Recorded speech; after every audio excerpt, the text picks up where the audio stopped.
बिस्मिल्लाहिर्रहमानिर्रहीम। अस्सलामुअलैकुम। हमारे चैनल कहानी हब ऑफिशियल में खुशामदीद। नाजरीन, मैं आज आपके लिए इंतहाई खौफनाक और दिलचस्प कहानी लेकर आई हूँ। लेकिन कहानी शुरू करने से पहले आपसे गुजारिश है कि अगर आपने हमारा चैनल सब्सक्राइब नहीं किया तो आप हमारे इस चैनल को सब्सक्राइब कर लीजिए और बेल आइकन को भी प्रेस कर लें ताकि हर नई आने वाली वीडियो बआसानी आप तक पहुँच सके। सदियों बाद एक खौफनाक और पुरअसरार नावल, एपिसोड नंबर 10। ताबूत तहखाने में पहुंचते ही शंकर ने समाहनी चुड़ैल से कहा, तुम तहखाने और घर की सफाई कर दो, इतने में मैं स्नान करके भोजन कर लूं। फिर राघव बिन मलयान के लिए इंस्पेक्टर कादरी के ताज़ा और गर्म खून का प्रबंध करूंगा, क्योंकि राघव बिन मलयान के जिस्म में खून का एक कतरा भी मौजूद नहीं। समाहनी ने कहा, ठीक है आका, आप स्नान कर लें। ये सुनकर शंकर ऊपर घर में चला गया और स्नान करने लगा। जब वो स्नान करके गुस्लखाने से बाहर निकला, इतने में चुड़ैल तमाम घर की सफाई कर चुकी थी और शंकर के लिए नाश्ता लगा चुकी थी। शंकर ने नाश्ता करके समाहनी को जाने की इजाजत दे दी और खुद नीचे तहखाने में चला गया। तहखाने में पहुंचकर उसने ताली बजाई। उसके ताली बजाते ही एक जिन हाजिर हुआ। आका, गुलाम हाजिर है। शंकर ने कहा, सलाजार, मुझे ताज़ा इंसानी खून चाहिए, मगर ये खून मेरे दुश्मन इंस्पेक्टर कादरी का होना चाहिए। उसके खून में बहुत गर्मी है। मुझे उसके खून की शिद्दत और ताकत चाहिए ताकि वो मैं राघव बिन मलयान को दे सकूं और राघव बिन मलयान हर काम में कामयाब रहे और उसके उठने से पहले मेरा सबसे बड़ा दुश्मन इंस्पेक्टर कादरी भी मेरे रास्ते से हट जाए। उसका जिंदा रहना मेरे लिए मौत भी साबित हो सकता है, क्योंकि राघव बिन मलयान से आज़ादी से मैं उसी वक्त काम ले सकता हूँ जब इंस्पेक्टर कादरी का खतरा मौजूद ना हो, क्योंकि वो इल्म रखता है और नूरी शक्ति के बाइस हमें इंसान आसानी से जेर कर लेगा और मैं उस वक्त अपनी जिंदगी के उस खास मोड़ पर हूँ जहाँ नाकामी मौत बन जाती है। आका, आपका हुक्म सर आंखों पर। आज ही रात इंस्पेक्टर कादरी का तमाम खून आपकी खिदमत में हाजिर कर दूंगा। ये कहकर सलाजार गायब हो गया और शंकर करीब ही पड़े बेड पर दराज हो गया ताकि वो आराम कर सके और रात को काम में आसानी रहे। रात के 2 बजे का वक्त था। इंस्पेक्टर कादरी और जरताश बेड पर एक दूसरे से लिपटे सपनों में खोए हुए थे। कलमा तीबा वाले लॉकेट उनके सरहाने रखी मेज पर पड़े थे। यकायक रात के सन्नाटे में किसी कुत्ते की चीख उभरी, मगर दूसरे ही लम्हे खामोशी छा गई, जैसे किसी ने कुत्ते की गर्दन मरोड़ दी हो। ऐसे में खौफनाक शक्ल का साया इंस्पेक्टर कादरी की कोठी पर नजर आया। इंस्पेक्टर कादरी और जरताश मदहोश पड़े थे। वो साया धम से उनके घर में कूद पड़ा। ये सलाजार जिन था। उसके कूदने की आवाज से जरताश की आंख खुल गई। सलाजार आहिस्ता आहिस्ता उनके कमरे में दाखिल हो गया। जरताश उठकर कपड़े पहन चुकी थी ताकि बाहर देख सके कि कौन है। इतनी देर में सलाजार जिन कमरे में दाखिल हो चुका था और इंस्पेक्टर कादरी की तरफ बढ़ रहा था। उसको इंस्पेक्टर कादरी की तरफ बढ़ते देखकर जरताश ने खौफ से एक चीख मारी और इंस्पेक्टर कादरी को बचाने के लिए सलाजार से गुत्थम गुत्ता हो गई। उसकी चीख सुनते ही इंस्पेक्टर कादरी हड़बड़ा के उठ बैठा। जरताज और सलाजार में जोर आजमाई हो रही थी। अगर सलाजार जिन था तो वो भी परिजात थी।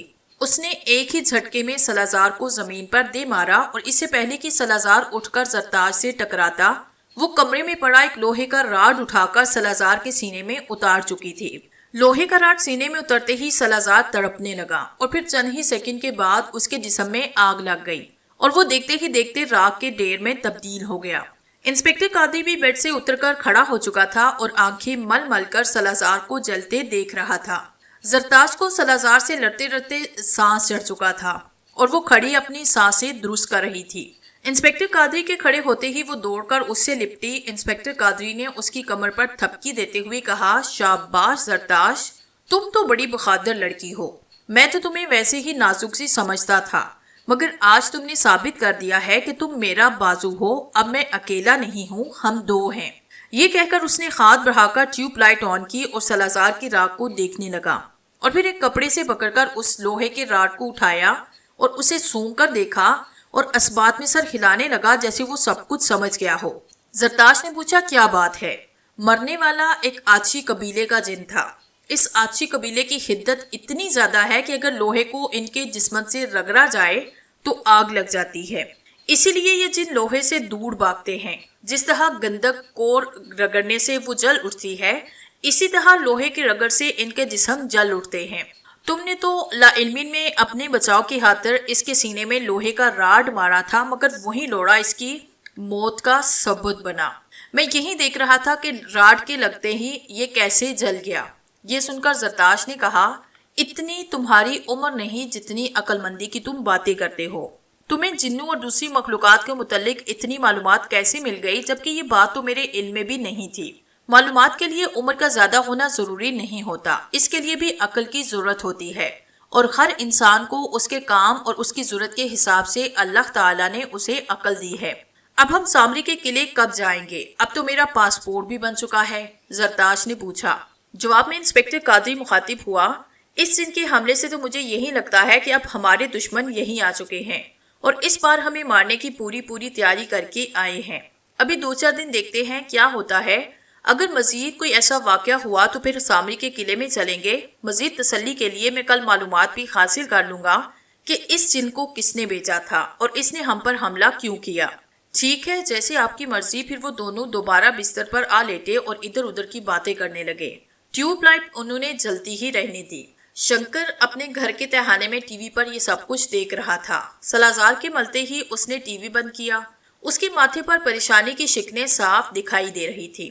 वो जानता था कि अगर इंस्पेक्टर कादी को ये सब कुछ मालूम हो गया कि सलाजार को मैंने उसे मारने के लिए बेचा था, तो वो कहरे इलाही बनकर मुझ पर टूट पड़ेगा और फिर मेरी सारी मेहनत पर पानी फिर जाएगा।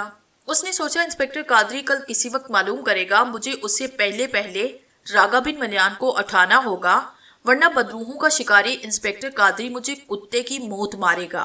ये सोचकर उसने ताली बजाई और ताली बजते ही एक और जिन हाजिर हो गया। शंगरिश, फौरन किसी हॉस्पिटल जाओ और किसी डॉक्टर को पकड़ कर ले आओ और साथ ही उस हॉस्पिटल से जितनी भी बोतलें खून की मिल सके सबकी सब ले आओ।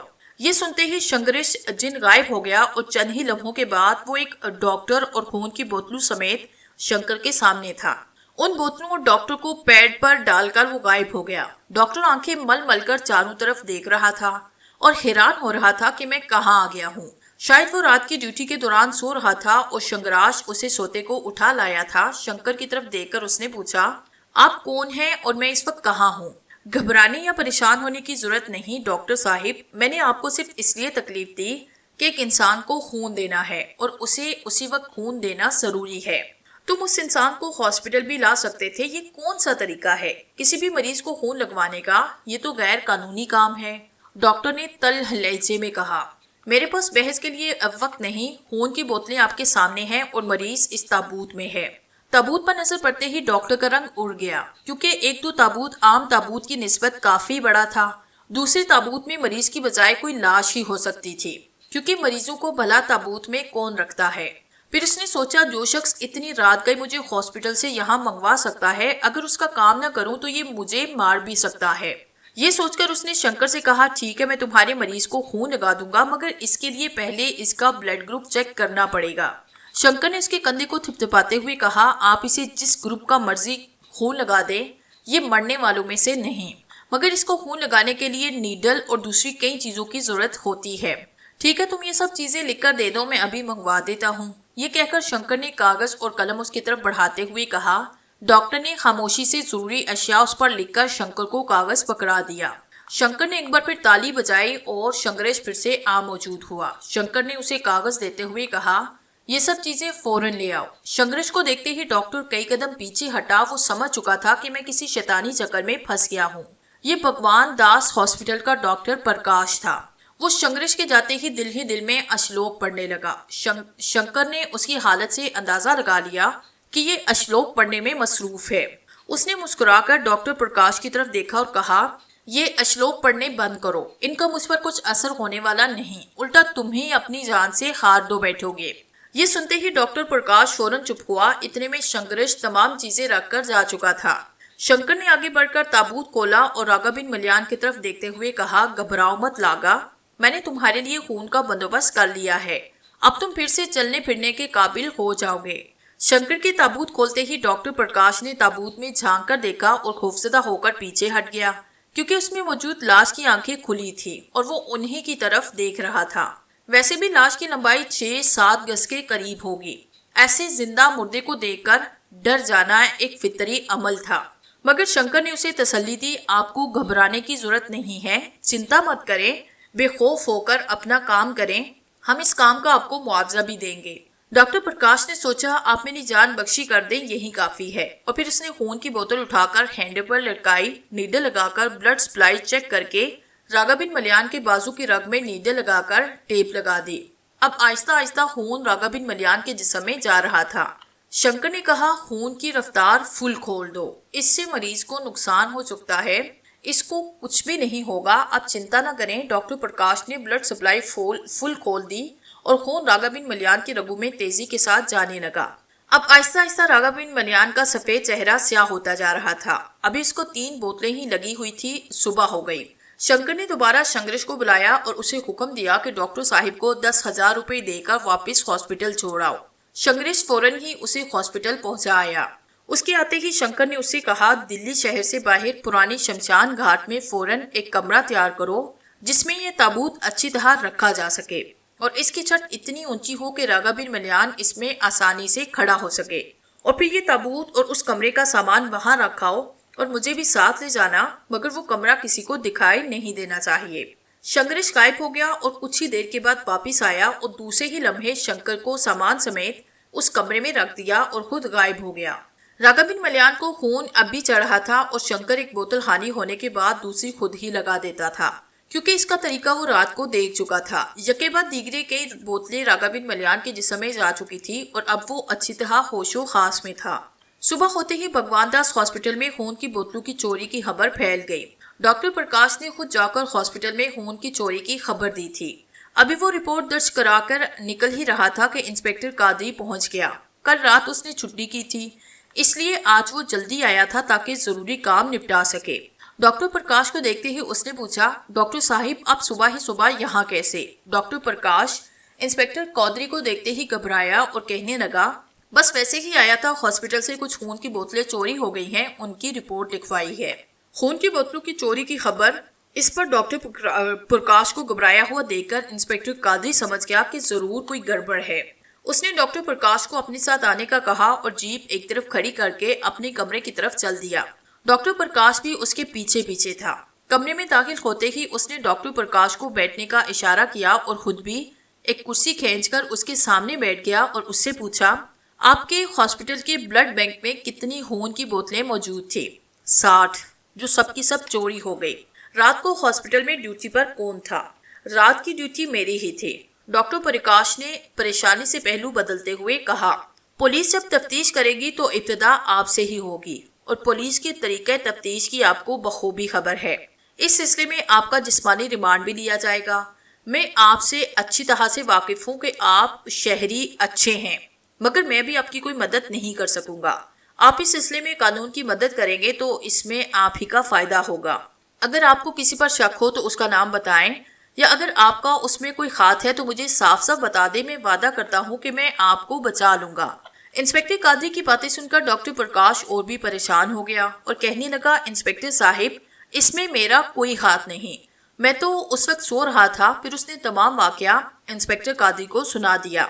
इंस्पेक्टर कादरी ने उससे उस शख्स का हुलिया पूछा तो उसने शंकर का हुलिया बताया और साथ ही उसे ये भी बताया कि वो शख्स ताबूत में लेटे हुए लंबे तड़ंगे आदमी को रागा कहकर मुखातिब कर रहा था। ये सुनते ही इंस्पेक्टर कादरी ने कहा, ठीक है, अब जा सकते हैं, मैं सब कुछ समझ गया हूँ। वो यकीनन वही बदरूह राघव बिन मलयान है जो अर्जुन के जिस्म में दाखिल हो गया था और उसकी मदद करने वाला शंकर ही हो सकता है। उससे मेरा भी आमना सामना नहीं हुआ, मगर मैं उसे जल्द ही पकड़ लूंगा। इंस्पेक्टर कादरी से इजाजत मिलते ही डॉक्टर प्रकाश ने भगवान का नाम लिया और वहां से निकलने में देर न लगाई। उसके जाते ही इंस्पेक्टर कादरी ने 6-7 सिपाहियों को साथ लिया और शंकर के घर जा पहुंचा। उसके घर बदसूर बाहर से ताला लगा हुआ था। इंस्पेक्टर कादरी ने सिपाहियों को हुक्म दिया, ताला तोड़ डालो। चंद ही लम्हों के बाद इंस्पेक्टर कादरी सिपाहियों समेत शंकर के घर में था। वो यहाँ पहले भी आ चुका था, इसलिए तलाशी लेने में उसे कोई दिक्कत ना हुई। दोनों कमरों में से कुछ भी ना मिला। फिर वो तहखाने में जा पहुंचा और दोनों तहखाने छान मारे। वहां से उसको 2 खून की बोतलें मिली जो शायद डॉक्टर प्रकाश ने तब्दील करके वहीं फेंक दी थी। वो समझ गया कि डॉक्टर प्रकाश का बयान हकीकत पर मुबनी है। वैसे भी घर की सफाई से पता चलता था कि कल शंकर यहाँ मौजूद था, मगर शायद उसे इंस्पेक्टर कादरी के आने से पहले खतरा महसूस हुआ था और वो इसीलिए यहाँ से निकल गया। इंस्पेक्टर कादरी सोचने लगा कि शंकर इतने बड़े ताबूत को लेकर कहाँ गया होगा, मगर उसे कुछ समझ ना आ रहा था। उसके एक हेड कांस्टेबल ने मशवरा दिया कि सुराग रसा कुत्ते मंगवाकर खोज लगवा लेते हैं, मगर इंस्पेक्टर कादरी ने उसकी तजवीज को रद्द किया, क्योंकि वो जानता था कि इतना बड़ा ताबूत जहाँ जादू के जरिए ही लाया गया होगा, वरना सीढ़ियों के जरिए ताबूत तहखाने में ले आना नामुमकिन सी बात थी। अगर ताबूत जादू के जरिए लाया गया था तो जादू के जरिए ही यहाँ से किसी दूसरी जगह शिफ्ट किया गया होगा, और ऐसी सूरत में सुराग रसा कुत्ते भी बेबस हो जाते हैं, क्योंकि वो तो उसी वक्त सुराग लगा सकते हैं जबकि कोई चलता हुआ यहाँ से गया हो। छापे की नाकामी के बाद वो वापस थाने आया, मगर उसका दिमाग इन्हीं सोचों में गुम था कि आखिर शंकर और रागाबिन मलयान कहाँ जा सकते हैं। उधर शंकर शमशान घाट में बनवाए गए घर में मौजूद था और यके बाद दीगरे रागाबिन मलयान को खून की बोतलें लगा रहा था। काफी बोतलें लगने के बाद रागाबिन मलयान उठकर बैठा और खून की बोतलें पीने लग गया। तमाम बोतलें पीने के बाद उसने एक तरफ बैठे शंकर पर नजर डाली और कहा, यार शंकर, तुम तो मेरे दोस्त हो, फिर तुमने मुझे इस जिस्म में क्यों कैद कर दिया है? मैं तो तुम्हारे साथ मिलकर रहना चाहता हूँ। जैसे तुम कहोगे मैं वैसे ही करूंगा। तुम मुझ पर से ये हिसार हटा लो जो तुमने लगाया है। मुझे इससे तकलीफ हो रही है। मैं तो तुम्हें अब भी अपना दोस्त समझता हूँ। मगर शंकर ने मुस्कुराते हुए कहा, जादू की दुनिया में कोई किसी का दोस्त नहीं होता। जादूगर हमेशा एक दूसरे की लाश पर पांव रखकर कामयाबी की सीढ़ियां चढ़ते हैं। अगर जादूगर जादूगर का दोस्त हो या जादूगर की फितरत में रहम हो तो ये दुनिया जादूगरों से भरी पड़ी सोती। अब तुम्हें हर वो काम करना पड़ेगा जो मैं तुम्हें कहूंगा। अगर तुम मेरे दोस्त नहीं रहना चाहते तो एक बात मेरी भी याद रखना, जादू की दुनिया में अगर कोई किसी का दोस्त नहीं होता तो जादू के दौरान गलती भी मौत का बायस बन जाती है। जादू अगर किसी के लिए अमृत साबित होता है तो उसकी जरा सी गलती जहर भी बन जाती है, और एक गलती तुमसे भी हो चुकी है। ये कहकर वो ताबूत में से उठ खड़ा हुआ। उसने शंकर को मुखातिब करते हुए कहा, शंकर, अगर अब भी तुम मेरी तरफ दोस्ती का हाथ बढ़ाते तो मैं फिर भी तुम्हारी गलती क्षमा कर देता, मगर तुम अपनी जादुई ताकत की वजह से मुझे कुछ नहीं समझते। लेकिन ये तुम्हारी भूल है कि तुम मुझे अपने बस में करके अपनी मर्जी के मुताबिक काम करा लोगे। मैं तुम पर हिसार लगा चुका हूँ और मेरा हिसार कोई नहीं तोड़ सकता। मैं रागाबिन मलयान, वो मुस्कुराते हुए और भी खौफनाक नजर आने लगा था। शायद ये तुम नहीं जानते कि जब किसी हिसार में खून दाखिल हो जाता है तो वो हिसार खुद ब खुद खत्म हो जाता है, और यही गलती तुमसे हो चुकी है। मेरा हिसार खत्म हो चुका है। अब मुझ में इतनी शक्ति आ चुकी है कि मैं अपनी रक्षा खुद कर सकता हूँ, मगर मैं तुमसे इंतकाम लिए बगैर नहीं जाऊंगा। ये कहकर उसने हाथ बढ़ाकर शंकर को गर्दन से दबोचा, और इससे पहले कि शंकर कोई मंत्र पढ़ता, रागाबिन मलयान ने उसकी गर्दन खींचकर अलग कर दी और उसके टुकड़े टुकड़े करके बखेर दिए। शंकर के टुकड़े हो जाने के बावजूद खून का एक कतरा भी ना निकला, मगर उसके जिस्म के एजा कमरे में इधर उधर तड़प रहे थे। रागाबिन मलयान ने एक नजर अपने आप को देखा और चीख कर कहा, आओ मेरी मददगार बदरू हो, आओ, आज मैंने अपना जिस्म हासिल कर लिया है। उसके इतना कहते ही कमरे में 7,000 बदरूहें चमकादरों की शक्ल में आ मौजूद हुई। अब कमरे में चमकादरे ही चमकादरे नजर आ रही थी, जो कि रागाबिन मलयान के जिस्म से लिपट लिपट कर उसे चूम रही थी और उसे किसी अजीबो गरीब जुबान में बधाई दे रही थी। रागाबिन मलयान का दिमाग काम कर रहा था और वो उनकी जुबान अच्छी तरह समझ रहा था। अब वो हिंदी जुबान के साथ साथ अपनी कदीम जुबान भी समझ रहा था, क्योंकि वो अर्जुन के जिस्म में रहकर हिंदी जुबान बोलना सीख चुका था। उसने अपने मददगार रूहों से कहा, शंकर के जिस्म के टुकड़े उठाकर उसके घर में फेंक दो ताकि पुलिस को उसकी लाश मिल जाए और पुलिस उसकी और मेरी तलाश छोड़ दे। चमकादरें शंकर के एजा की तरफ बढ़ी और दूसरे ही लम्हे उसकी लाश के टुकड़े उसके घर में पड़े थे। रागाबिन मलयान अब शंकर सोमनाथी के बिस्तर में बैठ चुका था। कमरे में चारों तरफ चमकादरें लटकी हुई थी। शंकर का बेड रागाबिन मलयान के कद के एतबार से काफी छोटा था, इसलिए वो उस पर बैठा था। रागाबिन मलयान ने चमकादरों की तरफ देखकर पूछा, क्या तुम मेरी हिफाजत कर सकते हो? एक बड़ी खौफनाक चमकादर आगे बढ़कर कहने लगी, आका, अब हमारे होते हुए कोई भी आपका कुछ नहीं बिगाड़ सकता। जब तक एक भी गूढ़ आत्मा मौजूद है कोई आप तक नहीं पहुंच सकता। अब मैं अपने एक एक दुश्मन से बदला लूंगा। मैं सबसे पहले समाहनी चुड़ैल को उसके किए की सजा दूंगा, क्योंकि उसने शंकर के साथ मिलकर मेरे साथ नाटक खेला था। क्या तुम समाहनी चुड़ैल को पकड़कर ला सकते हो? ये कौन सा मुश्किल काम है, अभी उसका पकड़कर लाते हैं। ये कहते ही वो चमकादरें गायब हो गई और चंद ही लम्हे के बाद कई बड़ी बड़ी चमकादरें समाहनी चुड़ैल को लेकर रागाबिन मलयान के सामने हाजिर हो गई। उसे देखते ही रागाबिन मलयान ने पूछा, तुमने शंकर के साथ मिलकर मेरे साथ धोखा किया है, इस जुर्म में तुम्हें क्या सजा देना चाहिए। समाहिनी हाथ बांधकर रागा बिन मलियान की आगे झुक गई और कहने लगी, शहंशाह रागा, मुझे क्षमा कर दो। मैं शंकर का हुक्म मानने पर मजबूर थी, मगर आज से आपका हुक्म बजा लाऊंगी। रागा बिन मलियान ने खूनहार नजरों से उसकी तरफ देखा और कहने लगा, रागा ने जितने धोखे खाने थे खा लिए।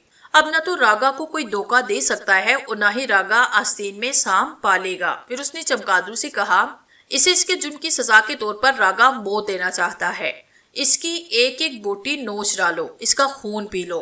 रागा के इतना कहते ही चमगादड़ उस पर टूट पड़ी और समाहिनी चुड़ैल की चीखें आसमान से बातें करने लगी। शंकर सोमनाथी के बदन के टुकड़े उसके घर के शहर में पड़े तड़प रहे थे। यकायक काली आंधी शुरू हो गई। सारे शहर में अंधेरा छा गया, बिजली भी बंद हो गई। दिन का समय होने के बावजूद भी हाथ को हाथ दिखाई न देता था। हर तरफ से डरावनी चीखें और कुत्तों के रोने की आवाजें सुनाई दे रही थी। ऐसे लगता था जैसे बहुत सारी चुड़ैलें मिलकर बैंड कर रही हों। ऐसे में खौफनाक स्याह चेहरे शंकर के आंगन में उतरना शुरू हो गए। ये काली शक्तियां थी, सबसे आगे उनका गुरु था। उन्होंने शंकर के आंगन में उतरते ही उसके जिस्म के टुकड़े एक जगह इकट्ठे कर लिए। उन टुकड़ों को काली शक्तियों के गुरु का हाथ लगते ही सुकून मिल गया। अब वो तड़पना बंद हो चुके थे। फिर काली शक्तियों का गुरु काली हवा की तरह शंकर के टुकड़ों से लिपट गया। काली शक्तियों के गुरु बड़ी तेजी के साथ शंकर के जिस्म के इर्द गिर्द चक्कर काट रहा था। यूं महसूस होता था जैसे शंकर हवा के भंवर में फंस गया हो।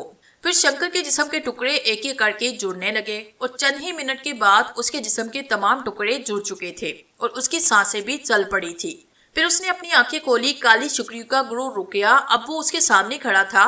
शंकर उस पर नजर पड़ते ही उठकर बैठा और हाथ जोड़कर कहने लगा, गुरु महाराज, आपका सेवक आपका उभारी है। आपने मुझे कष्ट से बचाकर बड़ी दया की है। मुझे शक्ति दे कि मैं फिर से रागा बिन मलियान को अपने बस में कर लूं। काली शक्तियों के गुरु ने कहा, रागा अब अपनी गूढ़ आत्माओं की रक्षा में तुम्हारे ही बनाए हुए कमरे में मौजूद है। उसे तुमने अपनी बुद्धि से ही जेर करना है। अब हम इस पर दस्तरस नहीं रखते। वैसे भी वो बलिदानी जिस्म का मालिक है, हम उसके खिलाफ काम नहीं कर सकते। शंकर ने कहा, ठीक है गुरु महाराज, मैं खुद ही उससे निपट लूंगा। ये सुनते ही वो स्याह चेहरे फिर से परवास करने लगे और स्याह आंधी खत्म हो गई। अतमाल अपनी माता रूपा के कमरे में मौजूद था। उसी कमरे को उसने अपनी ख्वाबगाह बना लिया था। रात काफी बीत चुकी थी और वो कुछ ही देर पहले अड्डा बंद करके लौटा था। अभी उसने सोने की गर्ज से आंखें बंद ही की थी कि उसे कमरे में पड़ू की फड़फड़ाहट की आवाज सुनाई दी। उसने यकदम आंखें खोली। एक बड़ी सी चमगादड़ छत में लटकी अतमाल को प्यार से देख रही थी। उसे देखते ही अतमाल उठकर बैठ गया। अतमाल के बैठते ही वो फर्श पर बिछे कालीन से टकराई। अब अतमाल के सामने उसकी माता रूपा खड़ी थी। उसे देखते ही अतमाल माताजी कहकर उसकी तरफ बढ़ा और उसके चरणों को छूकर कहने लगा, माताजी, अब मुझ में बहुत शक्ति है। मैं अब अपने दुश्मन इंस्पेक्टर कादरी से भी निपट लूंगा और अपने पिताजी को तलाश करके रहूंगा। उसे तुमसे क्षमा मांगनी होगी। नहीं अतमाल, तुम अपने पिताजी को कुछ नहीं कहोगे। उन्होंने मुझसे क्षमा मांग ली थी और मैं उसे क्षमा कर चुकी हूँ। अपना ख्याल रखा करो। मैं सिर्फ तुमसे ये कहने आई हूँ कि इंस्पेक्टर कादरी से दूर रहा करो। वो नूरी शक्ति रखता है और नूरी शक्ति के आगे कोई दम नहीं मार सकता। अच्छा माताजी, मैं इंस्पेक्टर कादरी से होशियार रहूंगा, मगर उससे अपना बदला जरूर लूंगा। ये सुनते ही रूपा फिर से चमगादड़ बनकर उड़ गई और अतमाल बिस्तर पर लेट गया, मगर नींद उसकी आंखों से कोसों दूर थी। उसे शलराग का इंतजार था, क्योंकि उसे आज शाम ही आका सामरी का हुक्म मिला था कि शलराग तुम्हारे पास आ रहा है। अपनी बुद्धि और ताकत का इस्तेमाल करो और शलराग का साथ देते हुए या तो इंस्पेक्टर कादरी को हमेशा के लिए खत्म कर दो या फिर उसे ये शहर छोड़ने पर मजबूर कर दो और जितनी जल्दी हो सके रागा बिन मलियान की लाश मेरे पास भेज दो, ताकि मैं काली शक्तियों को अपने हुक्म से इनकार की सजा दे सकूं। रागा बिन मलियान की लाश मेरे लिए उतनी ही जरूरी है जितनी इंसानों और दूसरे जानदारों को सांस लेने की हवा की जरूरत होती है। अभी अतमाल अपने आका सामरी के हुक्म के बारे में सोच ही रहा था कि अचानक कमरे में सुर्ख रोशनी फैल गई और रोशनी के खत्म होते ही शलराग अतमाल के सामने खड़ा था। अतमाल ने खड़े होकर शलराग का स्वागत किया और उसे अपने साथ बेड पर बिठाते हुए कहा, मुझे आका सामरी ने कहा था कि शलराग तुम्हारे पास आ रहा है। मैं तुम्हारा ही मुंतजिर था। फिर अतमाल ने शलराग को गौर से देखते हुए पूछा, ये जख्म कैसे हैं? क्योंकि शलराग को अर्जुन और शंकर ने मारा था, इसलिए उसके सर पर पट्टियां बंधी हुई थी। शलराग ने कुलोगे लहजे में कहा, ये सब शंकर और रागा ने किया है। चिंता मत करो शलराग, हम एक एक से बदला लेंगे, मगर सबसे पहले रागा बिन मलियान की लाश आका सामरी को बेचेंगे। ठीक है अतमाल, तुम जो चाहो करो, मुझे तो तुम्हारे हुक्म की पाबंदी करनी है। तुम आज से मेरे साथ रहोगे मगर किसी को नजर नहीं आओगे, क्योंकि तुम इतना बड़ा कद और कदीम नकूश रखते हो, मेरे साथ नहीं चल सकोगे। जैसे आप कहेंगे मैं वैसे ही करूंगा। मैं तुम्हारे अलावा किसी को नजर नहीं आऊंगा, मगर नाकामी की सूरत में आका सामरी को जवाब दे, तुम खुद ही होगे, मैं नहीं हूंगा। समाहनी चुड़ैल चीख रही थी, मगर उसकी चीखों का चमगादड़ पर कोई असर नहीं हुआ था। वो उसे नोच नोच कर खा रही थी और उसका खून पी रही थी। समाहनी चुड़ैल नीचे गिर चुकी थी और अपने बचाव के लिए हाथ पैर मार रही थी, मगर चमगादड़ें जोंकू की तरह उससे चिमट गई थी। कुछ ही देर के बाद उसकी चीखें मद्धम पड़ गई। शायद वो बेहोश हो चुकी थी या फिर मर गई थी, मगर चमगादड़ें फिर भी उसका गोश्त नोच रही थी। चंद ही लम्हों में रागा बिन मलियान के सामने उस चुड़ैल का ढांचा पड़ा था। फिर उस ढांचे से सुर्ख रंग का धुआं उठा और ढांचा भी गायब हो गया। ये सारा नजारा देखकर रागा बिन मलियान के चेहरे पर खुशी की लहर दौड़ गई। आज उसने अपनी दुश्मन चुड़ैल से बदला ले लिया था। उसने फिर चमगादड़ की तरफ देखा और कहा, अब उस अर्जुन राजेल बिन तमाशी की बारी है, जिसने मेरी बेइज्जती की थी और मुझे शंकर समेत उठाकर शंकर के घर में फेंक दिया था। वो को हमालिया पर रहता है और उसकी गार के सामने एक चश्मा है। जाओ उसे पकड़ कर लाओ, ताकि उसे पता चले कि उसने किसकी बेइज्जती की थी। उस बड़ी खौफनाक चमगादड़ ने कहा, ठीक है आका, हम अभी उसे लेकर आते हैं। ये कहकर 3000 बदरूहें फौरन गायब हो गई, ताकि राजेल बिन तमाशी को पकड़ कर लाएं। रागा बिन मलियान उनके गायब होते ही सोचने लगा, अब मैं अपने सब दुश्मनों को खत्म कर दूंगा, फिर मैं अपनी बदरूहों के जरिए इस दुनिया पर अपना तसल्लुत जमाऊंगा। अभी वो इन्हीं सोचों में गुम था कि वही 3000 बदरूहें जख्मी हालत में आई और रागा बिन मलियान के सामने ढेर हो गई, जैसे उन्हें किसी ने मार पीट कर वहां से फेंका हो। उनकी हालत देखते ही रागा बिन मलियान ने पूछा, तुम्हारा ये हाल किसने किया? एक चमगादड़ ने जवाब देते हुए कहा, आका वो मुसलमान जिन है, उसके बाद बहुत ताकत है। उसने हमें बहुत अजियत दी है और कहा है कि अगर आज के बाद तुम या तुम्हारे आका ने हमालिया पर पांव रखने की जुर्रत भी की तो मैं तुम सबको खत्म कर दूंगा। रागा बिन मलियान ने गुस्से से कहा, आखिर ये मुसलमान क्या चीज है? इनके पास इतनी शक्ति कहाँ से आ गई? मैं राजेल के साथ साथ तमाम मुसलमानों को खत्म कर दूंगा। मैं अपने रास्ते में आने वाली हर दीवार गिरा दूंगा। मैं उस राजील बिन तमाशी को कुत्ते की मौत मारूंगा। अभी वो अपनी बात पूरी ही कर पाया था कि कमरे में 2 सफेद हाथ नमूदार हुए और उन हाथों के उंगलियों में से शुआएं निकलकर बिजलों की तरह रागा बिन मलियान के जिस्म से लिपट गई और रागा बिन मलियान जमीन पर गिरकर जलबुन मछली की तरह तड़पने लगा। चंद ही लम्हों में वो जगह जगह से झुलस कर बेहोश हो चुका था। फिर उन्हीं खातों में से काले रंग की शुआएं निकली और रागा बिन मलियान स्याह पत्थर के बुत में तब्दील हो गया। फिर उन्हीं सफेद हाथों ने रागा बिन मलियान को किसी छोटे से बच्चे की तरह उठाया और उसे शमशान घाट के बैरूनी रास्ते के पास खड़ा कर दिया। अब रागा बिन मलियान बेबसी की तस्वीर बना वहां खड़ा था।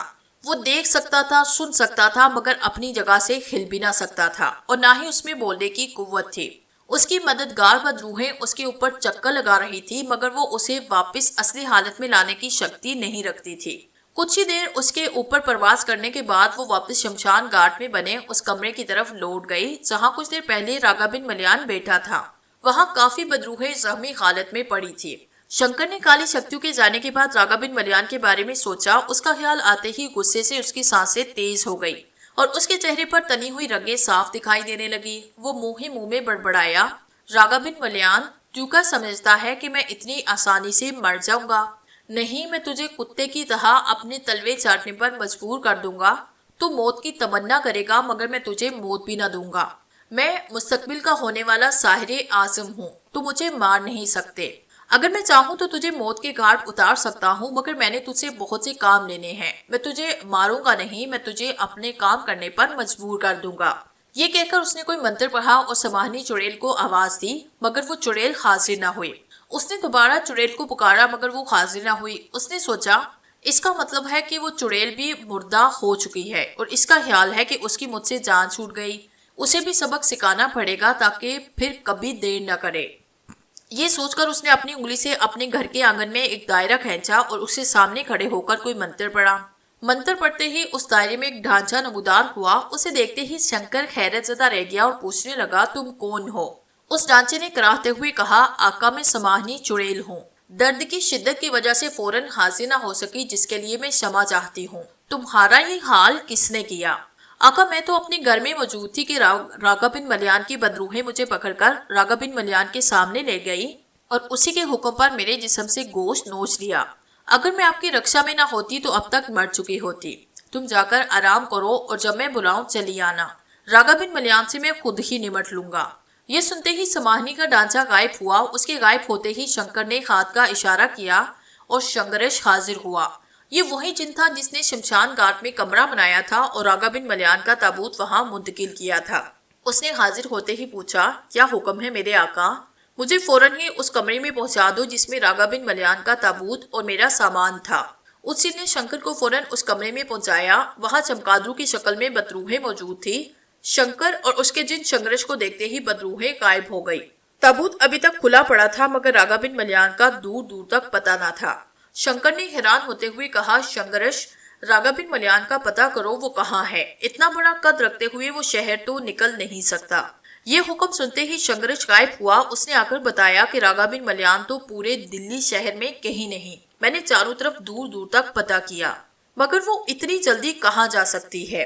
गायब होने की शक्ति उसके पास नहीं और आम इंसानों जैसा वो है नहीं कि कहीं छुप गया हो, फिर उसे धरती निकल गई या वो आकाश में समा गया। आका, ये मुमकिन नहीं कि वो मेरी नजरों से छुप सके, मगर फिर भी आपकी तसल्ली के लिए दोबारा देखकर आता हूँ। ये कहकर वो गायब हो गया। काफी देर के बाद शंकरेश जिन की वापसी हुई मगर इस बार भी उसका मुंह लटका हुआ था, जिससे शंकर ने अंदाजा लगाया कि राघव बिन मलियान का कहीं पता नहीं। शंकर ने कहा, मुझे वापस मेरे घर पहुंचा दो, मैं खुद उसका पता करता हूँ कि वो कहाँ है और इस ताबूत के अलावा मेरा तमाम सामान मेरे घर पहुंचा दो। शंकरेश ने फौरन ही उस सामान समेत उसके घर पहुंचाया और खुद गायब हो गया। साहिर आजम सामरी अपनी चुड़ैल के तहाने में मौजूद था। दीवार रोशन नजर आ रही थी और उस पर अतमाल और शलराग हाथ बांधे खड़ी नजर आ रहे थे। सामरी अपने ताबूत में बैठा था मगर उसकी नजरें उन दोनों पर ही जमी हुई थी। सामरी ने शलराग और अतमाल की तरफ देखा और गुस्से से पूछा, राघव बिन मलियान की लाश कहाँ है? अतमाल ने कहा, आका, हम दोनों ने इसको सारे शहर में तलाश किया मगर उसका कहीं भी पता नहीं, बल्कि मेरी खोज के मुताबिक तो वो पूरे हिंदुस्तान में मौजूद नहीं। सामरी ने ये सुनकर कहा, शंकर का पता करो, उसकी लाश उसी के पास होगी। अतमाल ने कहा, आका, शंकर तो खुद उसकी लाश को तलाश करता फिर रहा है। ये सुनते ही सामरी ने कहा, ये तो बहुत बुरा हुआ। अगर वो ताबूत में से उठ चुका है तो फिर वो मुझ तक पहुंचने की कोशिश जरूर करेगा और हो सकता है वो इसी कोशिश में हिंदुस्तान से निकल चुका हो। मैं उसका खोज लगवाता हूँ, तुम उसे पकड़ने की तैयारी करो। मैं जैसे ही तुम्हें उसकी मौजूदगी की खबर दूं, तुम उसके संभलने से पहले उस तक पहुंच जाना, क्योंकि उसके ताबूत से निकलते ही उसकी मददगार बदरूहें उसकी रक्षा के लिए पहुंच चुकी होंगी और वो उसको पल पल की खबर दे रही होंगी। अतमाल ने कहा, ठीक है आका, हम हर वक्त तैयार हैं, आप जब चाहे हमें आवाज दे सकते हैं। मैंने उसको पकड़ने की तरकीब भी सोच ली है। मगर सामरी ने उसकी पूरी बात सुने बगैर हाथ का इशारा किया और दीवार पर से स्याह नजर आने लगी। सामरी ने फिर हाथ का इशारा किया। उसकी इशारा करते ही दीवार फिर से रोशन हो गई मगर अब की बार उस पर बुरी शगनी नजर आ रही थी। उसको देखते ही सामरी ने करहत लहजे में कहा, शगनी, खोज लगाकर बताओ कि राघव बिन मलियान अपने ताबूत से निकलकर कहाँ गया है। बुरी शगनी चंद लम्हे आंखें बंद किए खड़ी रही और फिर कहने लगी, राघव बिन मलियान इस समय न धरती पर है और न ही आकाश पर, तो क्या वो हवाओं में गुम हो गया है? मेरा ख्याल है कि उसने कोई और रूप इख्तियार कर लिया है। सामरी ने कहा, खबीस बूढ़ी, वो जिस रूप में भी है मुझे उसका पता बताओ। बूढ़ी शंखनी ने एक बार फिर आंखें बंद की और चल लम्हे बाद उसे बताया, हिंदुस्तान के शहर दिल्ली में शहर से बाहर शमशान घाट के बैरूनी रास्ते पर एक कवि हैकल स्याह बुत खड़ा है, वही राघव बिन मलियान है। उसको इस हाल में किसने पहुंचाया? उसने अपनी मददगार बदरूहों को एक मुसलमान जिन राजेल बिन तमाशी को पकड़ने के लिए भेजा था, मगर वो मुसलमान जिन बहुत शक्ति वाला है। उसने कई बदरूहों को मौत के घाट उतारा और काफी बदरूहें जख्मी कर दी। उसके बाद उसने अपनी नूरी शक्ति के जरिए उसे सजा भी दी और उसे काले बुत में तब्दील करके इबरत का निशान बनाया। सामरी ने सारी मालूमात लेकर कहा, जाओ दफा हो जाओ और उसके मुतालिक मजीद मालूमात करो, मैं तुम्हें फिर बुलाऊंगा। सामरी के इतना कहते ही बूढ़ी चुड़ैल गायब हुई और दीवार फिर से स्याह नजर आने लगी। शंकर अपने घर के तहाने में मौजूद था। उसके सामने आग का अलाव रोशन था और वो आलती पालती मारे उस आग के अलाव के सामने बैठा किसी मंत्र का जाप कर रहा था और साथ ही साथ उस अलाव में मर्दों की हड्डियों का सफूफ भी डाल रहा था। उस सफूफ के डालते ही अलाव में तेजी आ जाती। वो बार बार यही अमल दोहरा रहा था। मंत्र का चाप पूरा होते ही आग के अलाव में एक अजीब सी शक्ल उभरी और उसने पूछा, क्या बात है शंकर, मुझे क्यों बुलाया है? उसकी आवाज भी बारीक सी थी और बड़ी मुश्किल से सुनाई दे रही थी। शंकर ने उससे कहा, मुकद्दस अमारल, मुझे दिखाओ इस वक्त रागाबिल मन्यान कहाँ है? ये सुनते ही अमारल गायब हुआ और उस आग के अलाव में एक कवि हैकल स्याह बुत नजर आने लगा। वो शमशान घाट के बैरूनी रास्ते पर खड़ा था। अमारल की आवाज आई, शंकर, ये काला बुत ही रागाबिल मन्यान है और ये तुम्हारे शहर के शमशान घाट के बैरूनी रास्ते पर खड़ा है। ये कहते ही अमारल चला गया और उसके साथ ही वो आग का रोशन अलाव भी बुझ गया। शंकर फौरन अपने घर से निकला और एक टैक्सी के जरिए शमशान घाट पहुंचा। शाम का हल्का उजाला फैला हुआ था। शंकर ने टैक्सी शमशान घाट से कुछ दूर रुकवाई और उसे वापस आने का कहकर शमशान घाट की तरफ चल पड़ा। शमशान घाट के बैरूनी रास्ते पर दूर से ही वो काला बुत नजर आ रहा था। शंकर जल्दी जल्दी उसकी तरफ बढ़ा। उसे दूर से उसके करीब दो साए से नजर आ रहे थे, जिनमें से एक तवील कामत और दूसरा आम इंसानों जैसा था। ये अथमाल और शर्राक थे। वैसे तो शर्राक किसी को नजर नहीं आ रहा था, मगर शंकर तो साहिर आजम के खिताब का उम्मीदवार था। उसके नजरों से छुपना मुमकिन तो मुश्किल जरूर था। करीब पहुंचने पर शंकर को पता चला कि ये तो अथमाल और शर्राक हैं। अथमाल और शर्राक भी शंकर को देख चुके थे। वैसे भी आसपास कोई ऐसी जगह नहीं थी जहां शंकर छुप जाता। दूर दूर तक शमशान घाट का मैदान ही था। शंकर को देखते ही अथमाल ने कहा, आओ शंकर आओ, अपने दोस्त को देखने आए हो? शंकर उसके लहजे में छुपे तंज महसूस कर चुका था। उसने कहा, हाँ, मैं तुम्हारे पिताजी की खबर लेने ही आया हूँ, मगर तुम्हारे पिताजी का ये हाल किसने किया? इसका तो जो हाल है सो है, मगर तुम्हारा मैं क्या हाल करूंगा इसका शायद तुम अंदाजा भी नहीं लगा सकते। जो भोंकते हैं वो काटते नहीं। ये ना हो कि इस रात के बढ़ते हुए अंधेरे को तुम्हारी चिता की अग्नि से रोशन करना पड़े। ये सुनते ही अथमाल गुस्से में आया। उसने जेब से रिवॉल्वर निकालकर शंकर पर फायर करना चाहा, मगर शंकर इससे पहले ही जगह छोड़ चुका था। रात के सन्नाटे में गोली चलने की आवाज दूर तक सुनाई दी और इससे पहले कि अथमाल दूसरा फायर करता, शंकर उड़ता हुआ उसके ऊपर जा गिरा।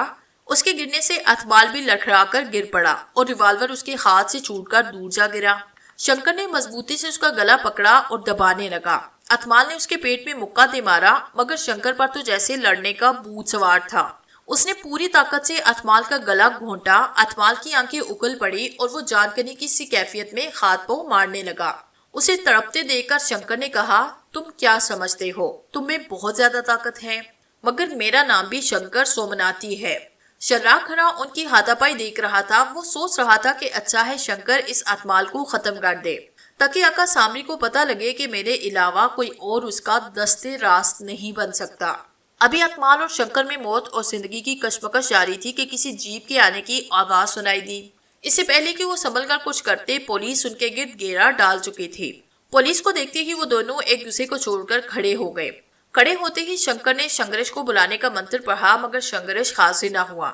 उसने घबराकर पुलिस वालों की तरफ देखा और इंस्पेक्टर कादरी पर नजर पड़ते ही उसके ओसान खता हो गए। इंस्पेक्टर कादरी ने कहा, अब तुम दोनों का निकलना मुश्किल है। मैं तुम पर हिसाब लगा चुका हूँ, इसमें तुम्हारे मंत्र काम नहीं करेंगे। फिर उसने अथमाल से कहा, तुम तो एक शरीफ शहरी हो गुल्लू दादा, फिर तुम यहाँ क्या कर रहे हो? शंकर मेरा दोस्त है और हम तो यहाँ लड़ने के दावपीच सीख रहे थे। अथमाल की बात का मतलब समझते हुए शंकर भी बोल उठा, आप हमें किस जुर्म में गिरफ्तार करना चाहते हैं? इंस्पेक्टर कादरी ने आगे बढ़कर शंकर का कान पकड़ा और एक झटका देकर खींच लिया। यकदम उसके चेहरे से एक मास्क उतरा। अब उनके सामने एक सफेद बालों वाला उधेड़ उम्र का आदमी खड़ा था। उसे देखते ही अथमाल भी चौंक पड़ा कि ये कौन है। इंस्पेक्टर कादरी ने कहा, अब बोलो जादूगर भगत भेल, तुम्हें तुम्हारे कौन कौन से जुर्म गिनवाऊं? कुंवारी लड़कियों की बलि देने का, कानून को धोखा देने का, या फिर बम्बई की डिस्ट्रिक्ट जेल से फरार होने का? बम्बई जेल से फरार होने के बाद जयपुर और फिर जयपुर से सोमनाथ जाने का और फिर वहां से शंकर सोमनाथी बनकर दिल्ली आने का जुर्म बताऊं? इतने ही इल्जाम काफी हैं ये तुम्हारे जुराइम की पूरी फहरिस्त तुम्हारी नजर काट दूं? शंकर सर झुकाए इंस्पेक्टर कादरी की बातें सुन रहा था। उसमें तो जवाब देने की भी हिम्मत न थी। इंस्पेक्टर कादरी ने सिपाहियों से कहा। सिपाहियों ने आगे बढ़कर दोनों को हथकड़ियां लगाई और उन्हें जीप में बिठाया। अभी उन्होंने जीप मोड़ी ही थी कि हर तरफ मिट्टी उड़ने लगी और काली आंधी शुरू हो गई। इंस्पेक्टर कादरी ने जीप रोकी ताकि आंधी रुक जाए तो फिर आगे बढ़े। अचानक अजीबोगरीब काले साए उनकी जीप के चारों तरफ फैल गए। उन्हें देखते ही सिपाही चीखे मारते हुए जीप से उतरकर भाग खड़े हुए। 2 सिपाही वहीं बेहोश होकर गिर चुके थे। जिन सिपाहियों के हाथों में उनकी हथकड़ियां थी वो हथकड़ियां छोड़कर फरार हो गए। अपने आप को आजाद देखते ही अतमाल और शंकर भी एक तरफ को भाग खड़े हुए, मगर उनके भागने की रफ्तार आम इंसानों जैसी थी क्योंकि उन पर हिसार अब भी लगा हुआ था और उनके मंत्र भी काम नहीं कर रहे थे। इसी तरह भागते भागते शंकर और अतमाल अपने अपने घर पहुंचे। घर पहुंचकर सबसे पहले उन्होंने गंदे पानी से हाथ मुंह धोया ताकि उन पर से नूरी हिसार खत्म हो जाए।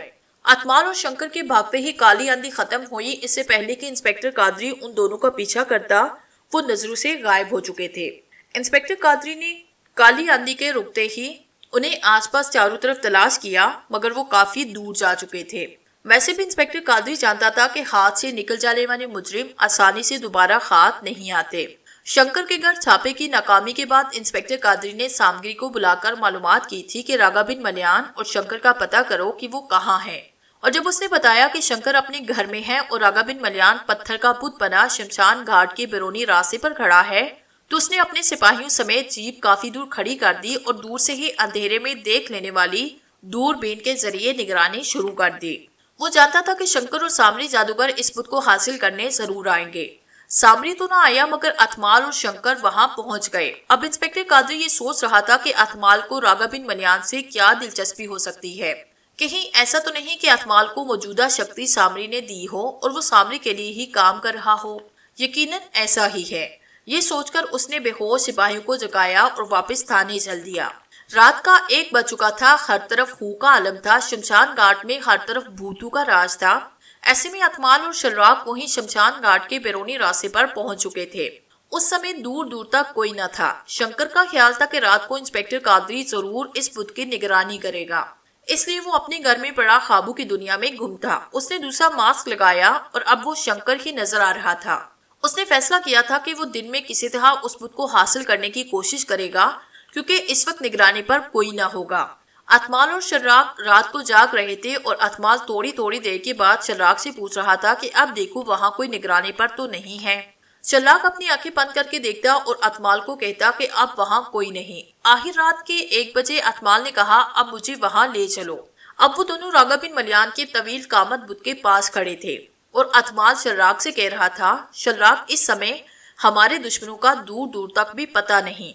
तुम रागा बिन मलियान के बुत को उठाकर उसके ताबूत में डालो। शर्राक वही शमशान घाट में बने कमरे में से वही ताबूत उठा के लाया जिसमें शंकर रागा बिन मलियान की लाश उठाकर लाया था। फिर शर्राक और अतमाल ने मिलकर रागा बिन मलियान के तवील कामत बुत को उठाया और उस ताबूत में रख दिया। उसके बाद अतमाल ने शर्राक से कहा, जाओ शर्राक, इस ताबूत को ले जाकर आका सामरी के चरणों में रख दो। उसे कहना अतमाल जो कहता है कर दिखाता है। पहले मैं तुम्हें घर छोड़ रहा हूँ, फिर ले जाऊंगा। तुम जाओ, मैं खुद चला जाऊंगा। मगर शर्राक ने जवाब दिया, 1 सेकंड तो लगेगा, मैं पहुंचा देता हूँ। अब रात को कहाँ धक्के खाते जाओगे। चलो ठीक है, मुझे छोड़ आओ। शर्राक ने अतमाल का हाथ पकड़ा और दूसरे ही लम्हे वो अतमाल की घर में खड़े थे। अब तुम जाओ और जितनी जल्दी हो सके इस मुल्क से दूर निकल जाओ, वरना शंकर या इंस्पेक्टर कादरी को पता लग जाएगा और वो ताबूत न ले जाने दे। तुम चिंता मत करो, मैं अभी ले जाऊंगा। ये कहकर वो गायब हो गया और दूसरे ही लम्हे वो दोबारा ताबूत के पास खड़ा था। ताबूत उसी तरह रखा हुआ था। शर्राक का ख्याल था कि मैं कुछ समय जाया कर दूं ताकि शंकर या इंस्पेक्टर कादरी यहाँ पहुंच जाए और ताबूत के ले जाने में रुकावट डाल दें। फिर मैं तमाम तर नाकामी का जिम्मेदार अतमाल को ठहरा दूंगा। मगर शंकर और इंस्पेक्टर कादरी का दूर दूर तक भी पता न था। उसने अपनी चारों तरफ नजर दौड़ाई, मगर शमशान घाट में नाचते भूतों के सिवा दूर दूर तक कोई इंसान मौजूद न था। वो मुंह ही मुंह में बड़बड़ाया, पता नहीं हमारे दुश्मन कहाँ मर गए। दोनों खबीस भी गायब हैं, कहीं घोड़े गधे बेचकर सोए पड़े होंगे। लानत है इन पर, अब तो ये ताबूत ले जाना ही पड़ेगा। फिर उसने ताबूत को उठाया और गायब हो गया। दूसरे ही लम्हे वो ताबूत समेत सामरी के किले के नीचे तहाने में था। उसने ताबूत को उसी जगह रखा जहां वो पहले मौजूद था। फिर उसने ढांचू और बदरूहों से कहा, इस ताबूत की रक्षा करो, मैं आका सामरी से मिलकर आता हूँ। अगर अब ये ताबूत यहाँ से कोई लेकर गया तो आका तुम्हारी आत्माओं को भी भयानक सजा देगा। ये कहकर वो गायब हो गया और फिर उसी वक्त वो आका सामरी के सामने खड़ा था। सामरी उस समय बहुत खुश था और अतमाल से बातें कर रहा था। शर्राक को देखते ही सामरी ने हाथ का इशारा किया और दीवार पर से अतमाल गायब हो गया। सामरी ने एक कहकहा लगाते हुए कहा, देखा शलराग, मैं ना कहता था अथमाल बड़े काम का मोहरा है। उसने कितनी आसानी से रागा बिन मलयान के बुत को हासिल करके हम तक पहुंचा दिया। शलराग ने मुंह बनाते हुए कहा, आका, उस समय शमशान घाट में कोई नहीं था। अगर हमारा कोई दुश्मन मौजूद होता तो शायद हमें इतनी आसानी से रागा बिन मलयान का भूत उठाने न देता। मगर सामरी ने उसकी बात सुनी अनसुनी करते हुए कहा, चलो अभी उसको देखना चाहता हूँ। फिर वो दोनों किले के तहाने में रागा बिन मलयान के ताबूत के सरहाने खड़े थे। शलराग ने आगे बढ़कर ताबूत खोला। रागा बिन मलयान का तवील कामत खौफनाक भूत उस ताबूत में लेटा पड़ा था। सामरी ने उसको देखकर कहकहा लगाया और उससे मुखातिब हुआ, रागा, मुझसे भाग जाना बड़ा मुश्किल है। तुम क्या समझते थे कि तुम मेरी कैद से रिहा हो गए थे? सामरी साहिरे आजिम है और अब मौत भी तुझे यहाँ से रिहाई नहीं दिला सकती। अब मैं देखूंगा कि काली शक्तियाँ कैसे मेरे हुक्म से इनकार करती हैं और मैं उन्हें इतनी अजियतें दूंगा कि फिर कभी मेरे हुक्म से इनकार करने की जुर्रत न करेंगी। फिर सामरी ने शलराग से ताबूत बंद कराया और उस पर 4 ढांचों को रिक्शा के लिए खड़ा कर दिया। सामरी अपनी समाधि के तहाने में पहुंच चुका था। इस वक्त वो अपने ताबूत में बैठा था और उसके सामने दीवार रोशन थी, मगर उस पर कोई नजर न आ रहा था। सामरी आंखें बंद किए किसी मंत्र का जाप कर रहा था। काफी देर मंत्र पढ़ने के बाद उसने आंखें खोली और रोशन दीवार पर फूंक मारी। दूसरे ही लम्हे दीवार पर स्याह साए उभरने शुरू हो गए। चंद ही सेकंड में दीवार पर काले साए ही साए दिखाई दे रहे थे। ये काली शक्तियां थी। काली शक्तियों का ग्रोह आगे बढ़ा। उसने सामरी से पूछा, साहिर आजम सामरी ने हमें क्यों बुलाया? सामरी ने एक खौफनाक कहकहा लगाया और कहा, काली शक्तियों के ग्रोह, मैंने कहा था कि सामरी नाकाबिले शिकस्त है। मेरी शिकस्त के सपने देखना छोड़ दो। अब फिर रागा बिन मलयान का बलिदानी बदन मेरे कब्जे में है। अब फिर तुम मेरा हुक्म मानने पर मजबूर हो। तुम्हें मेरे हुक्म से इनकार की जुर्रत कैसे हुई थी? ये सुनकर काली शक्तियों के गुरों ने कहा, साहिर आजम सामरी, अब तेरा सिक्का खत्म होने वाला है।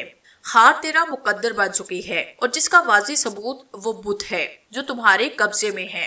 पहले उस बुत को रागा बिन मलयान की लाश की सूरत में ले आओ, फिर हम तुम्हारा हुक्म मानने पर मजबूर होंगे। सामरी ने तड़प कर कहा, ये कौन सा मुश्किल काम है? मैं आज ही उस बुत को वापस लाश में बदल दूंगा। मगर याद रखो, तुमने जादूगर भक्त बेल को रक्षा देकर मेरे खिलाफ जो बगावत की है उसकी मैं तुम्हें इबरतनाक सजा दूंगा।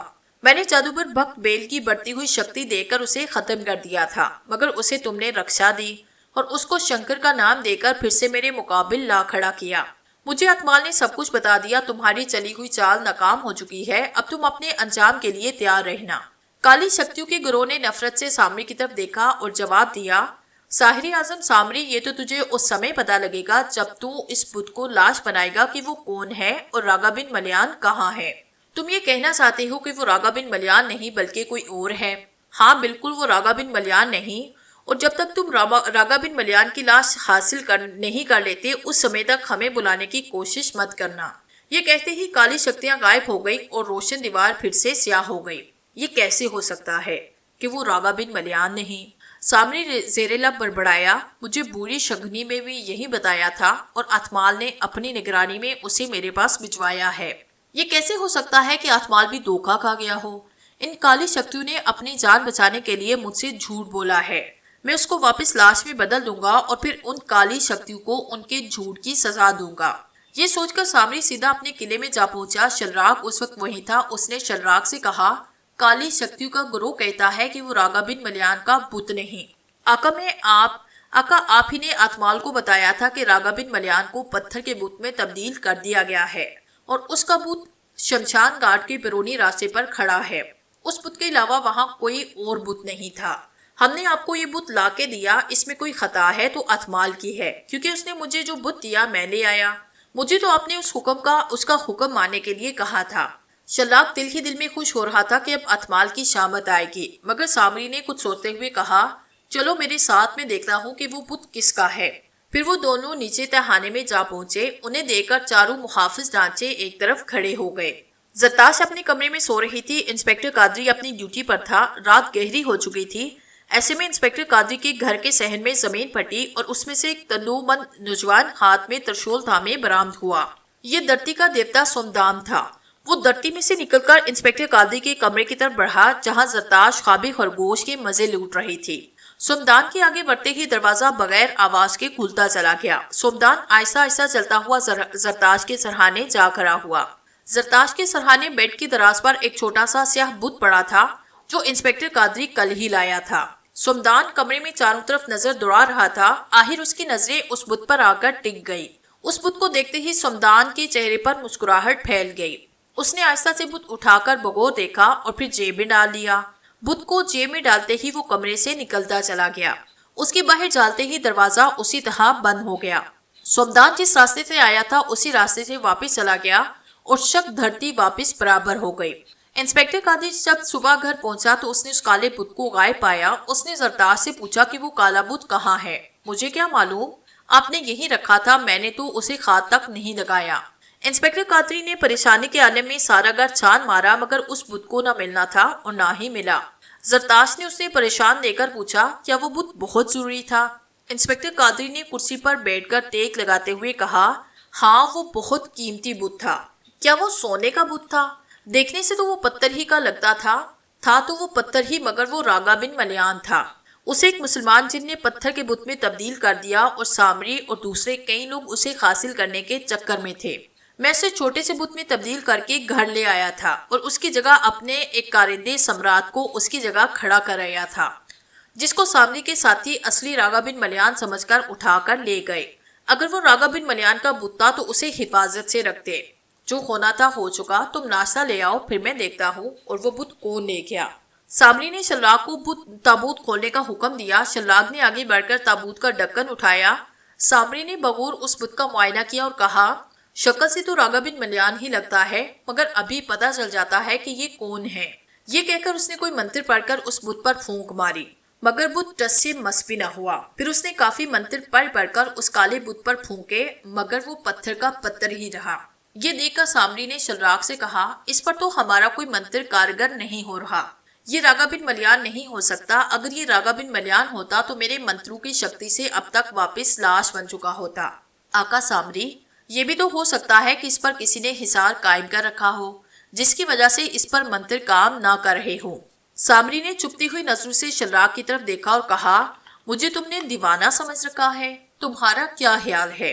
मैं अब तक झक मार रहा हूँ। मैं इस पर हिसार तोड़ने से लेकर लाश में तब्दीली तक के तमाम मंत्र आजमा चुका हूँ। सामरी को गुस्से में देखकर शल्लाग ने आंखें नीचे की और कहा, आका आप ही बेहतर समझ सकते हैं, मैं तो सिर्फ राय दे रहा था। तुम्हें कई बार मना किया है, मुझे मशवरा मत दिया करो। मेरा ख्याल है मुझे खास मंत्र मुर्दा आसमान का जाप करना पड़ेगा। फिर 3 दिन के जाप के बाद इसका जरूर पता लग जाएगा कि ये कौन है। जैसे आप बेहतर समझे वैसे कर लें। शहर से बाहर दरिया से पार काफी दूर एक वीरान मंदिर था जिसमें पूजा बंद हो चुकी थी और अब कोई बुजुर्गों के मुताबिक वहां आत्माओं का बसेरा था। उस मंदिर में कई लोगों की, यहाँ तक कि पंडित जी की भी उधरी हुई लाश मिली थी, जिसके बाद ना तो उस मंदिर में खौफ के मारे कोई पंडित आता था और ना ही कोई पुजारी आता था। आहिस्ता आहिस्ता मंदिर वीरान होता गया और उसकी वस्तु में इजाफा होता गया। मगर उस मंदिर में आज रात जश्न का समा था। बदरूहें इधर उधर आ जा रही थी, चुड़ैलें घुंघरू बांधे नाच रही थी। भूत और भूतनियां मंदिर के चारों तरफ पहरे दे रहे थे। मंदिर के आंगन के वस में एक छोटा सा तालाब बनाया गया था जिसमें दूध भरा हुआ था। उस तालाब के वस में एक छोटा सा चबूतरा बना हुआ था जिस पर वही छोटा सा काला बुत खड़ा था जिसे धरती का देवता सोमदान इंस्पेक्टर कादी के घर से उठाकर लाया था। सोमदान एक तांबे के लोटे से दूध भर भर कर उस काले बुत पर डाल रहा था और साथ साथ कोई मंत्र भी पढ़ रहा था। चमगादड़ों की शक्लों में हजारों बदरूहें मंदिर में मौजूद थी। कुछ ऊपर फिजा में परवास कर रही थी और मंदिर के ऊपर चक्कर लगा रही थी। अचानक उस छोटे से बुत का कद बढ़ना शुरू हो गया। सोमदान के मंत्र पढ़ने में तेजी आ गई। चुड़ैलों ने रक्स बंद कर दिया। घुंघरू की आवाजें रुक गई। अब वहां से चुड़ैले और दूसरी गूर आत्माओं के सांसों की खड़खड़ाहट गूंज रही थी। रात के सन्नाटे में सोमदान देवता के मंत्र पढ़ने की आवाज दूर दूर तक सुनाई दे रही थी। बुत आहिस्ता आहिस्ता बढ़ रहा था, फिर वो अपनी असली हालत में आकर रुक गया। चुड़ैलें और बदरूहें खुशी के मारे चीखने लगी। अब रागा बिन मलियान बुत बना उनके सामने खड़ा था और धरती का देवता सोमदान हाथ बांधे उनके सामने खड़ा था और कह रहा था, आका मैं आपको वापस इसी हाल में ले आया हूँ और इंस्पेक्टर कादरी की कैद से भी रिहाई दिला लाया हूँ। इससे ज्यादा मैं आपके लिए कुछ नहीं कर सकता, जिसके लिए मुझे क्षमा कर देना।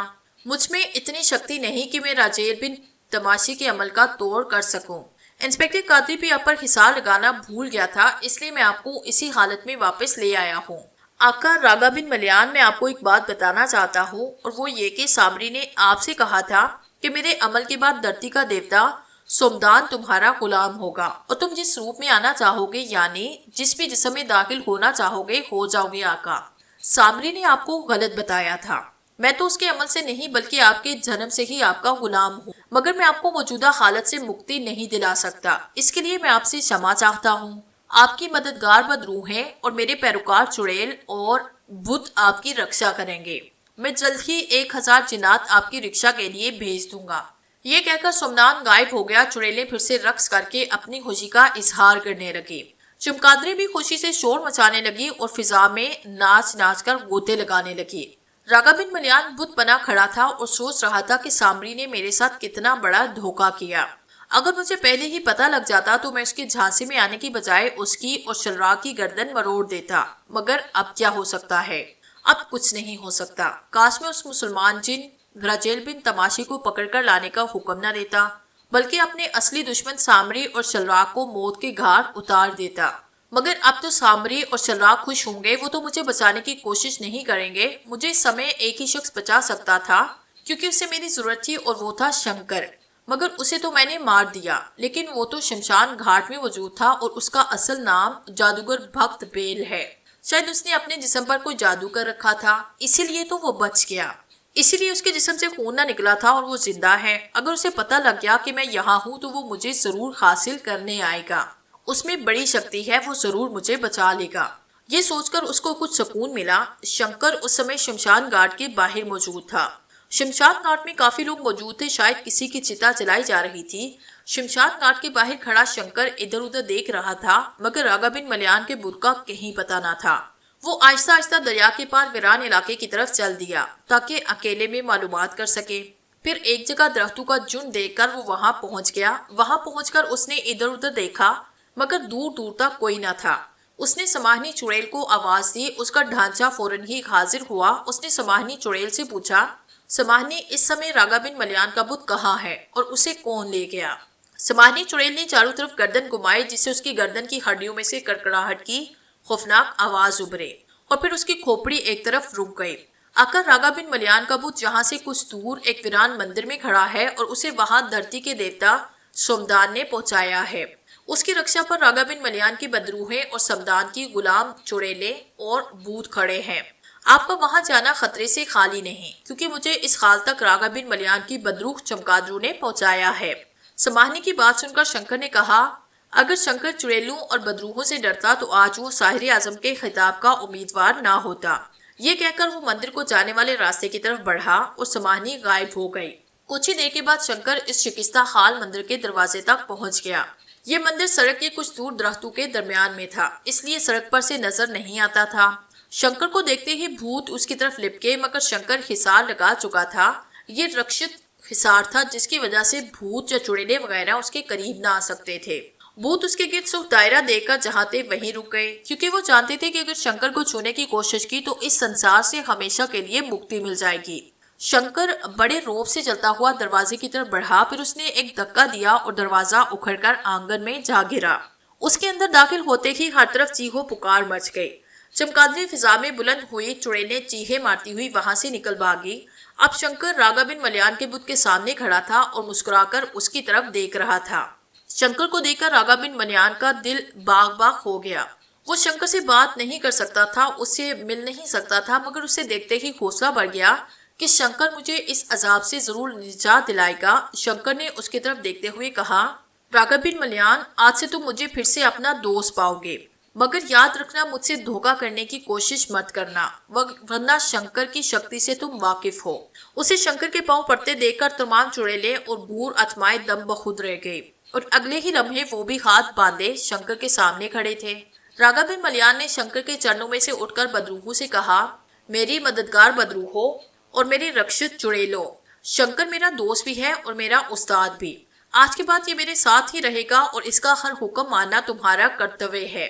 इसने मुझे एक दर्दनाक अजाब से मुक्ति दिलाई, इसलिए मैं इसका उभारी हूँ। यार शंकर, तुम मुझसे जो चाहे काम ले सकता है, मगर मुझे काम के लिए तुम्हें मोहलत भी देनी होगी और मेरी मदद भी करनी होगी। शंकर ने तजस्सुस से पूछा, ऐसा कौन सा काम है? सामरी ने मेरे साथ धोखा किया, मैं उसे और शलराग को मौत के घाट उतारना चाहता हूँ और मैं जानता हूँ कि ये काम मैं तुम्हारी मदद के बगैर नहीं कर सकता। मैं खुद भी सामरी को मारकर साहिर आजम का खिताब हासिल करना चाहता हूँ। चलो, तुम्हारी आत्मा को भी सुकून मिल जाएगा। मैं उन दोनों को मारने में तुम्हारी मदद जरूर करूंगा, मगर ये काम तुम्हें जल्द ही करना पड़ेगा, क्योंकि तुम भी जानते हो कि काली देवी ने मुझे कहा था कि जब तुम कैद से रिहा हो जाओगे उसके 7 घंटे के अंदर अंदर मैं तुम्हारी भीड़ ले लूंगी।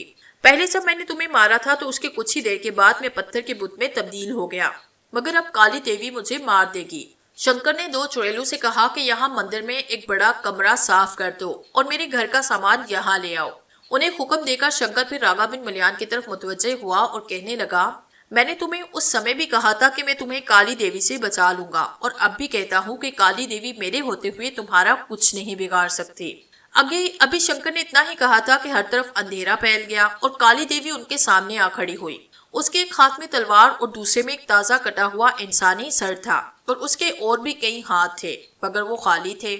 उसने आते ही कहकहा लगाते हुए उसके मुंह से ताजा इंसानी खून के छींटे उड़ने लगे। उसने इंसानी सर से खून चूसते हुए कहा, आज तुम आजाद हो, आज तुम्हारी बलि का दिन है। उसकी बात सुनकर रागा बिन मलियान घबराया, मगर शंकर ने काली देवी से मुखातिब होकर कहा, तुम किस कानून के तहत इसकी भीड़ लेना चाहती हो? शंकर की बात सुनकर काली देवी ने गुस्से से खून थूकते हुए कहा, शंकर तुम मुझे कानून सिखा रहे हो, जबकि जादू की दुनिया में कानून बनाने वालों में मुझे एक अहम हैसियत हासिल है। अहम हैसियत का मतलब ये नहीं कि तुम इसका नाजायज फायदा उठाओ। मुझे तुम कानून बताओ कि इसकी भीड़ किस कानून से लेने आई हो, फिर तुम उसकी भीड़ ले सकती हो। रागा बिन मलियान सहमा सा खड़ा उनकी गुफ्तगू सुन रहा था। वो जानता था शंकर बड़ी शक्ति रखता है, मगर फिर भी काली देवी का खतरा उसके सामने मौजूद था। काली देवी ने शंकर की तरफ तंज और नफरत से देखते हुए कहा, मैं देवताओं के कानून के मुताबिक इसकी भीड़ लेने आई हूँ, क्योंकि इसको हमने तिलिस्मी अंगूठी के जरिए मुफाद पहुंचाया है और ये कानून के मुताबिक तिलिस्मी अंगूठी को इंसानी खून से स्नान नहीं करा सका, इसलिए मैं इसकी भीड़ लूंगी। अब बताओ तुम्हें क्या एतराज है? जब इसके हाथ में तिलिस्मी अंगूठी थी उस समय ये अर्जुन के जिस्म में था और उसकी तिलिस्मी अंगूठी अब भी अर्जुन के जिस्म में होगी।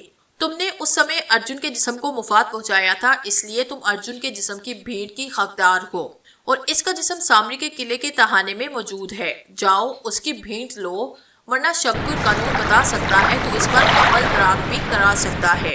शंकर अगरचे उस समय ये अर्जुन के जिस्म में था, मगर आत्मा तो यही थी और जिस जिस्म में आत्मा को भीड़ उसी की ली जाती है। अर्जुन का जिस्म तो मुर्दा हो चुका है, इसलिए फिर भी भीड़ उसी की ली जाएगी। इसका मौजूदा जिस्म तो पहले ही बलिदानी बदन है। इसकी भीड़ देकर तो सामरी ने अमर शक्ति और काली शक्ति पर दस्तरस हासिल की है। ये कौन से कानून में लिखा है कि एक ही जिस्म की दोबारा भीड़ ली जा सकती है? इसका जिस्म बलिदानी है, इसलिए तुम इसकी बलि नहीं ले सकती। अगर सीधी तरह वापस आना है तो जाओ, वरना मुझे बताओ, मैं तुम्हें अन्याय नहीं करने दूंगा। मेरी पहुंच राजा इंद्र के दरबार तक है, जहाँ सब देवताओं की हाजिरी होती है। मैं वहाँ तुम्हारी शिकायत करूंगा। ये सुनकर काली देवी ने गुस्से से कहा, शंकर मैं तुझे भी देख लूंगी, जब भी तू मेरे हाथ आया मैं तुझे कच्चा चबा जाऊंगी। ये कहकर वो गायब हो गई। शंकर ने हंसते हुए कहा, अभी तो वो दान भी दुनिया में नहीं आए तो शंकर को कच्चा चबा जाए, फिर तुम इस खेत की बनी है। काली देवी के जाने के बाद रागा बिन मलियान के चेहरे पर रोशनी आ गई और उसने शंकर से कहा, मुझे मालूम था तुम मुझे किसी न किसी तरह बचा लोगे। तुमने मुझे दोबारा जिंदगी दी है। एक तो तुमने मुझे पत्थर के मुझसे वापस इंसान बनाया, दूसरे काली देवी से मेरी जान बचाई। अब रागा बिन मलियान जिएगा भी तुम्हारे लिए और मरेगा भी तुम्हारे लिए।